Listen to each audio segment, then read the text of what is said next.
Want to clear your clipboard on your Android phone? Don't worry. In this video, I'll show you how to delete copied items from your clipboard using the Gboard Keyboard. So, let's get started. First, open any app where you can type, such as Messages or Notes, Settings, and tap on the text field to open the keyboard. If you're using Gboard, tap the 4-square icon at the top left of the keyboard. Next, tap on Clipboard. Here, you'll see all the text and items you've recently copied.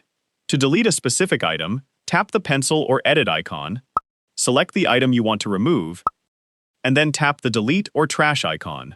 If you want to clear everything at once, tap Select All, then tap the trash icon. That's it. Your clipboard has now been cleared successfully. Other keyboards may have different steps or may not support clipboard history. If you found this video helpful, don't forget to like, subscribe, and hit the bell icon for more practical Android tips. Thanks for watching, and I'll see you in the next video.